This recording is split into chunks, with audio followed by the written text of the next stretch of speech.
that this resembling was so great that it deceived the Virgin Mary and the apostles themselves, but that Jesus afterwards obtained leave of God to go and comfort them. That Barnabas, having asked him why the divine goodness had suffered the mother and disciples of so holy a prophet to believe even for one moment that he had died in so ignominious a manner, Jesus returned the following answer: O Barnabas, believe me that every sin, how small soever, is punished by God with great torment, because God is offended with sin. My mother, therefore, and faithful disciples, having loved me with a mixture of earthly love, the just God has been pleased to punish this love with the present grief, that they might not be punished for it hereafter in the flames of hell.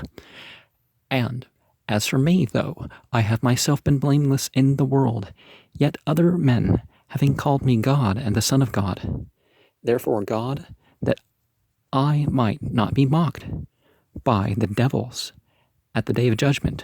You might want to see Matthew 7, 22, 23. Well, 21 too kind of backs it up too, right? Has been pleased in that this world I should be mocked by men with the death of Judas, making everyone believe that I died upon the cross. Well, it was not God that was the tricker. It was somebody, it was other people that, without knowledge. And hence, it is that this mocking is still to continue. The coming of Mohammed, the messenger of God, who, coming into the world, will undeceive everyone who shall believe in the law of God from this mistake. Page 93, note 1. Literally, hold fast by the cord of God. That is, secure yourselves by adhering to Islam. Surrender, submission, the expression of peace unto God, of course, being the implication, which is here metaphorically expressed by a cord, because it is as sure a means of saving those who profess it from perishing hereafter as holding by a rope is to prevent one's falling into a well or other like place. It is said that Muhammad used for the same reason to call the Quran Hablallah al-Mateen, the sure cord of God. Page 96, note 1. It is related of Hassan, the son of Ali, that a slave, having once thrown a dish on him, boiling hot, as he sat at table, and fearing his master's resentment, fell immediately on his knees and repeated these words: Paradise is for those who bridle their anger. Hassan answered, I am not angry. The slave proceeded, and for those who forgive men, I forgive you, said Hassan. The slave, however, finished the verse, adding, For God loveth the beneficent. Since it so, replied Hassan, I give you your liberty and 400 pieces of silver, a noble instance of moderation and generosity. Page 97. Note 1. Muhammad, the more effectually to still the murmurs of his party on their defeat, represents to them that the time of every man's death is decreed and predetermined by God, and that those who fell in the battle could not have avoided their fate had they stayed at home, whereas they had now obtained the glorious advantage of dying martyrs for the faith. Of the Mohammedan doctrine of absolute predestination, I have spoken in another place. Page 104, 1. It was customary among the Arabs, when a man died, for one of his relations to claim a right to his widow, which he asserted by throwing his garment over her, and then he either married her for himself, if he thought fit, on assigning her the same dower that her former husband had done, or kept her dower and married her to another, or else refused to let her marry unless she redeemed herself by quitting what she might claim of her husband's goods. This unjust custom is abolished by this passage. And others will say that it abolishes forced marriage altogether. Because if you can't acquisition women by force, you can't inherit them or acquisition them, then therefore it's more than just not inheriting women. We're in the middle of the comment on Surah 4, by the way. Page 106, note 1. These sins at al-Baidawi from a tradition of Mohammed reckons to be 7, equaling in number the sins called deadly by Christians, that is to say, idolatry, murder, falsely accusing modest women of adultery, wasting the substance of orphans and taking of usury, dissertation and religious expedition. Well, everything was put into a religious context. Thank you very much. It wasn't to force religion ever. And disobedience to parents. But, when they tell you to disobey God, and their order is fair. But Ibn Abbas says that they amount to near 700, and others suppose the idolatry only of different kinds in worshipping idols or any other creature, either in opposition to or jointly with the true God, is here intended that sin, being gradually esteemed by the Muslimin and in a few lines after declared by the Quran itself to be the only one which God will not pardon. Well, no sin should be done thinking that God will pardon it, but God will forgive those who repent of that too. But we see from that line alone, that this line alone, that all those comments earlier about the wickedness encouraged by Islam, pretty broad-reaching, even the 7 list, right? Seems quite the opposite of them encouraging wickedness. But note 2, that is, they shall be blessed according to their deserts, and ought, therefore, instead of displeasing God by envying of others, to endeavor to merit his favor by good works, and to apply to him by prayer. 108.1. That is, before the tribunals of people of different faith, this passage was occasioned by the following remarkable accident. A certain Jew having a dispute with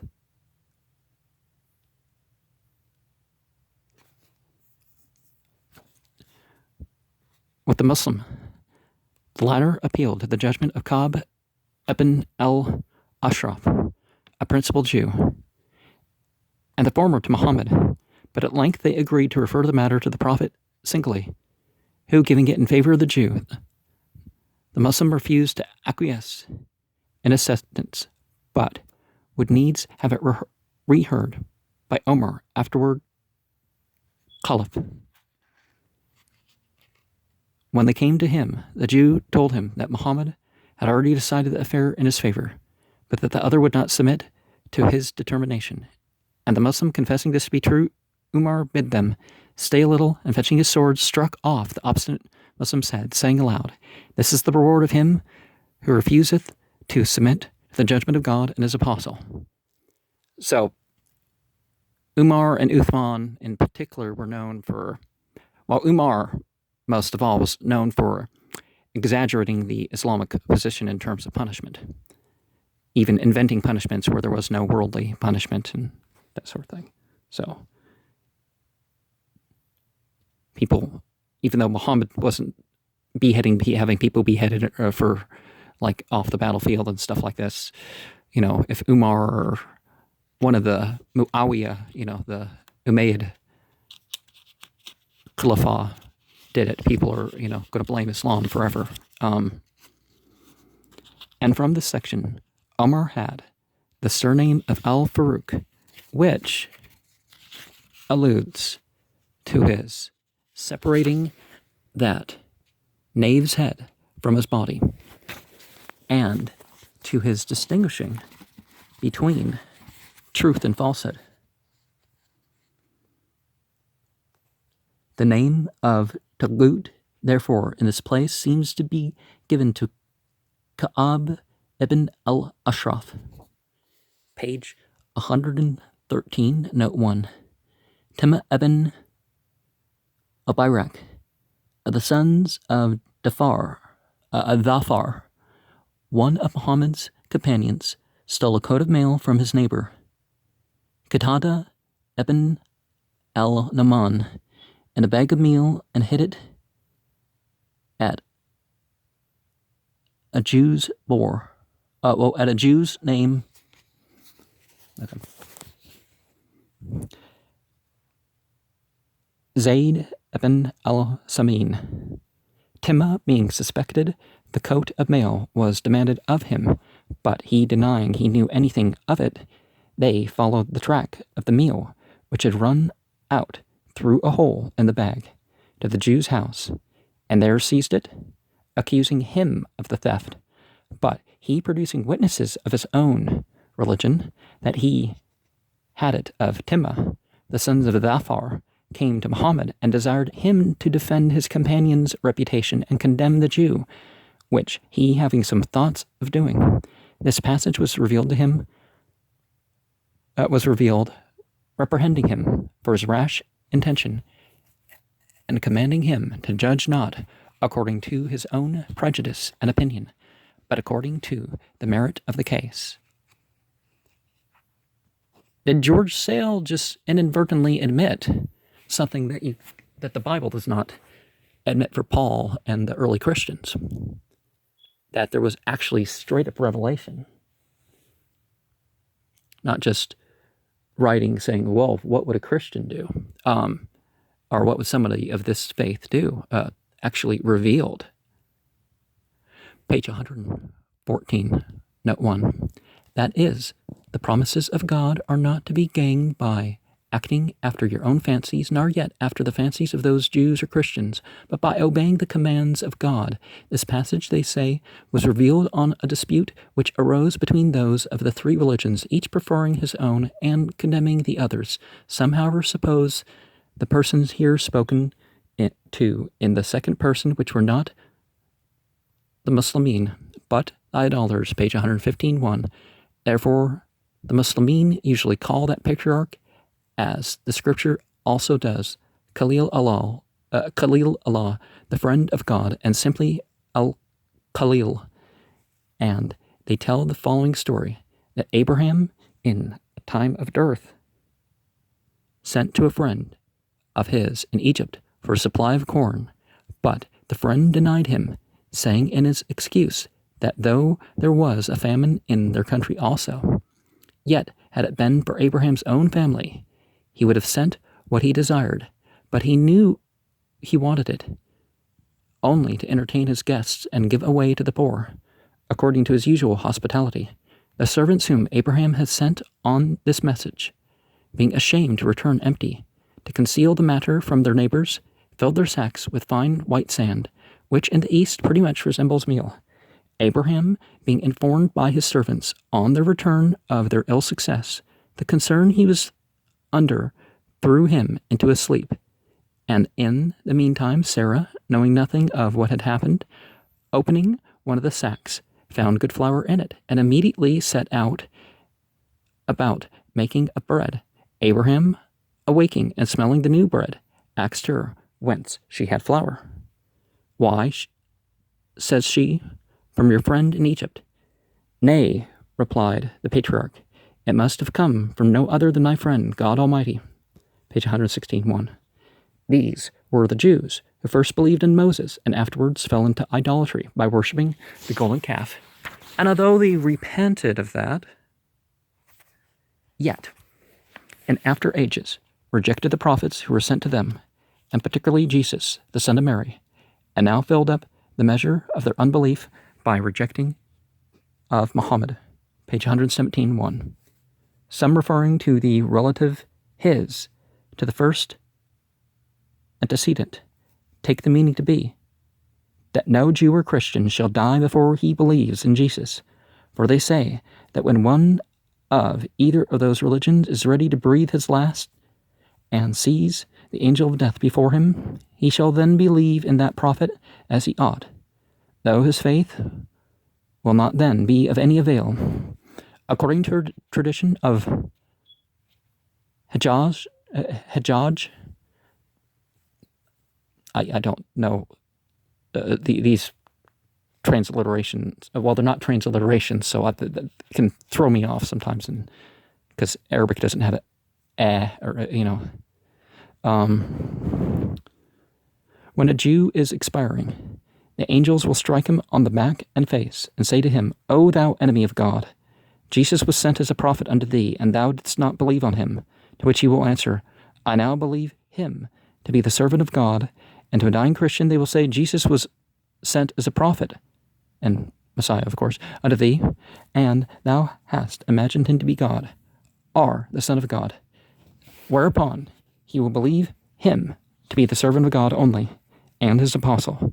Others, taking the above-mentioned relative to refer to Jesus, suppose the intent of the passage to be that all Jews and Christians in general shall have a right faith in that prophet before his death. For like a moment. That is, when he descends from heaven and returns into the world, where he is to kill Antichrist and to establish the Islamic religion as under the nation of Mohammed, and as a most perfect tranquility and security on earth. And so, aside from that last one, is the idea that at least at some point, and I by and large notice it myself, you'll find that Christians and Jews will have a correct belief for a moment. Now, a particular rabbi that I communicated with was very vile about the whole Christian thing. He's like, Jesus doesn't fulfill any prophecies. Will you testify to that? And all sorts of stuff about you're not Christian, you don't accept Jesus at all. And, well, wouldn't accept Jesus in the Christian way, but I don't know what the guy would have, I'd rather read Torah by myself, thank you very much. Well, I mean, what they claim is Torah, Page 123, note 1. The occasion of their making this offering is thus related according to the common tradition in the East, each of them being born with a twin sister when they were grown up.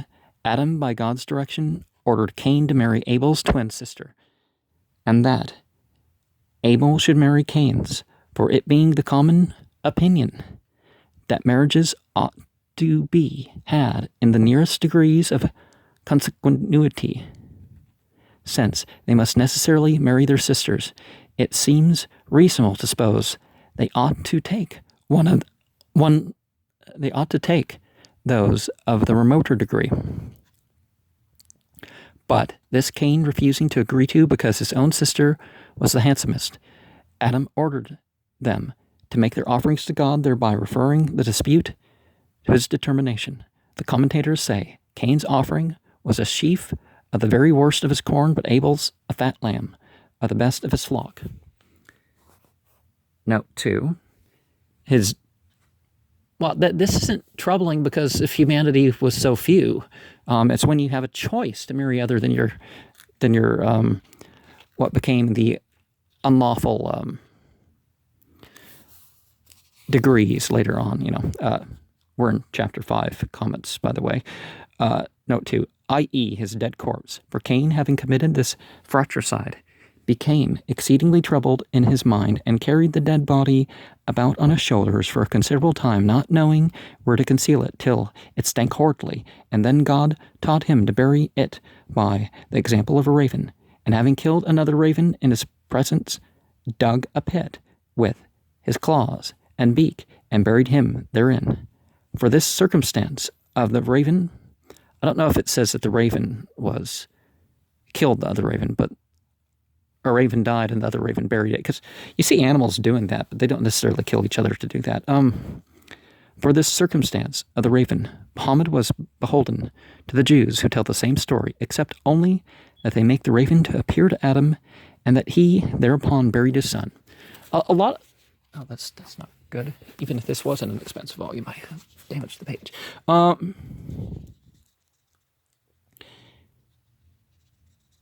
Page 126, 1. This is one of those accidents which it is said were foretold by the Quran long before they came to pass. 4. In the latter days of Muhammad and after his death, considerable numbers of the Arabs quitted his religion and returned to the tribal faiths, perhaps Watania, the nationalistic or ethnic faiths, really, Judaism or Christianity. Al-Baidawi reckons them up in the following order. Well, there is the Zahiriya, Batiniya, and Wataniya, expressions of faith, and that's not the same as, having contrary faiths. Al-Baidawi reckons them up in the following order. 1. The companions of Banu Madlaj seduced Dhul-Hamar, Al-Aswad Al-Ansi, who set up for a prophet in Yemen and grew very powerful there. 2. Banu Hanifa, who followed the famous false prophet Musaylima. 3. Banu Asad, who acknowledged Talaiha Abu Khuwaylid, another pretender to divine revelation for the prophet. All these fell off in Muhammad's lifetime. And you find that 2 of the 3 false prophets that were just basically left alone, they accepted Islam after Muhammad died. So even being a contrary prophet claiming, I got a Quran too, there was no harm laid upon these people in terms of people being allowed to hurt them because of Islam. All these fell off in Muhammad's lifetime. The following except only the last apostatized in the reign of Abu Bakr. 4. Certain of the tribe of Fazara, headed by Oyama ibn Hussein. 5. Some of the tribe of Ghatfan, whose leader was Korah ibn Salma. Banu Sulaim. 6. Banu Sulaim, who followed after Faja'a ibn Abd Yalil. 7. Banu Yarbu, whose captain was Malik ibn Nawira ibn Qais. 8. Part of the tribe of Tamim, the proselytes of Sajjaj, the daughter of Al-Mundar, who gave herself out for a prophetess. 9. The tribe of Kenda, led by Al-Ashath ibn Qais. 10. Banu Bir ibn al-Wayl in the province of Bahrain, headed by Al-Hotam ibn Zayd. 11. Some of the tribe of Ghassan, who, with their prince, Jablah ibn al-Aham, renounced Islam in the time of Umar and returned to their former profession of Christianity. But as to the persons who fulfilled the other part of this prophecy by supplying the loss of so many renegades, the commentators are not agreed. Some will have them to be the inhabitants of Yemen, and others the Persians, the authority of Muhammad himself being vouched for both opinions. Others, however, suppose them to be 2,000 of the tribe of Al-Naqqa, who dwelt in Yemen, 5,000 of those of Kenda and Bajila, and 3,000 of unknown descent, who were present at the famous battle of Qadisiyah fought in the Caliphate of Umar, and which put an end to the Persian Empire. Well, so either way, the prophecy was fulfilled, right? Note 2. That is, he became niggardly, stingy, and close-fisted. Well, sort of the same thing. But these were the words.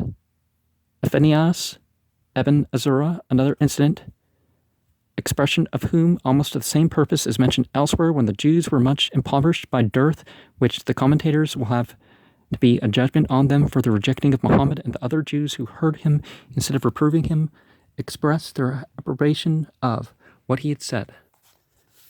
Page 129, note 1.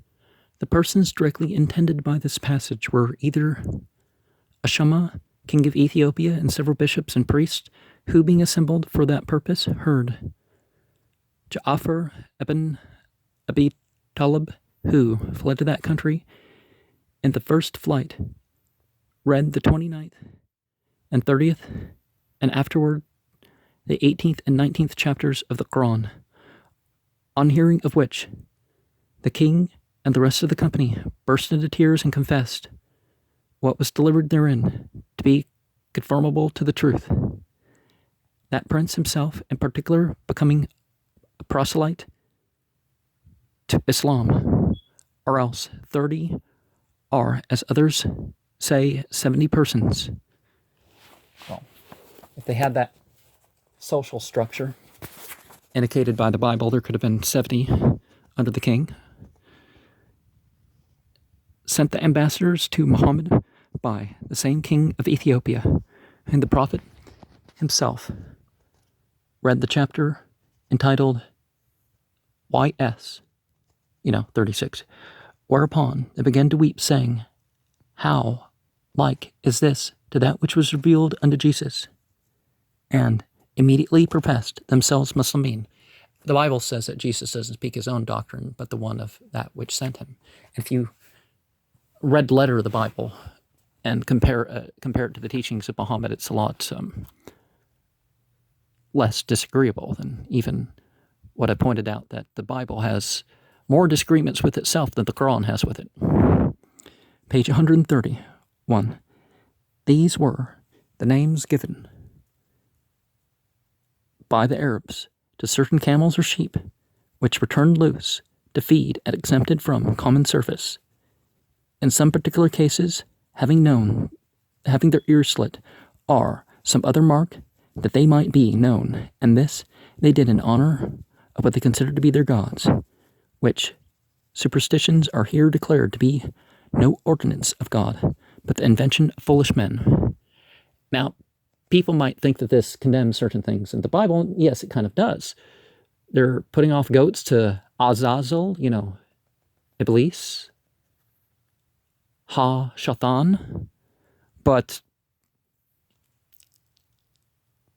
so there was some stuff in the Bible that would, but this is a comment on 503, right? Page 132, note 1. This miracle is related by the commentators. Jesus, having at the request of his followers asked of God, a red table immediately descended in their sight between two clouds, and was set before them, whereupon he rose up, and having made the ablution, prayed, and then took off the cloth which covered the table, saying, "In the name of God, the best provider of food." What the provisions were with which this table was furnished is a matter wherein the expositors are not agreed. One will have them to be 9 cakes of bread and 9 fishes, another bread and flesh, another all sorts of food except flesh, another all sorts of food except bread and flesh, another all except bread and fish, another one fish which had the taste of all manner of food, and another fruits of paradise. But the most received tradition is that when the table was uncovered, there appeared a fish, ready dressed, without scales or prickly fins, dropping with fat, having salt placed at its head and vinegar at its tail, and round it all sorts of herbs except leeks, and 5 loaves of bread, on one of which there were olives, on the second honey, on the third butter, on the fourth cheese, and on the 5th dried flesh. They add that Jesus, at the request of the apostles, showed them another miracle by restoring the fish to life and causing its scales and fins to return to it, at which the standers-by, being affrighted, he caused it to become as it was before, that 1,300 men and women, all afflicted with bodily infirmities or poverty, ate of these provisions, and were satisfied. The fish remained whole as it was at first, And that then the table flew up to heaven at the sight of all, and every one who had partaken of this food were delivered from their infirmities and misfortunes, and that it continued to descend for 40 days together at dinner time, and stood on the ground till the sun declined, and was then taken up into the clouds. Some of the Muslim writers are of the opinion that this table did not really descend, but it was only a parable, but most think the words of the Quran are plain to the contrary. Now, the interesting thing about the Quran is you can take it literally and everything, because none of it's disproved, at the very least. But you can also take it figuratively, left and right. And hopefully you can do that without contradiction, right? A further tradition is that several men were changed into swine for disbelieving this miracle and attributing it to magic art, or, as others pretended, for stealing some of the victuals from Ophid. Several other fabulous circumstances are told, which are scarce worth transcribing. Well, it's worth relating some of the variation of things. Note 2 of 132. Some say that the table descended on a Sunday, which was the reason of the Christians observing that day as sacred. Others say this day is still kept among them as a very great festival, and it seems as if the story had its rise from an imperfect notion of Christ's Last Supper and the institution of the Eucharist. Well, now, and it's not really the thing about Peter, too, which, you know the story in the Bible about how is it Peter that has the vision, and the interpretation is not that you can just eat garbage and disobey the laws of eating and stuff like this. It was that this is what people thought of people who were born of different races, or who were raised with a different religion, or perhaps were part of a different religion anyways. It's, page 135, 1.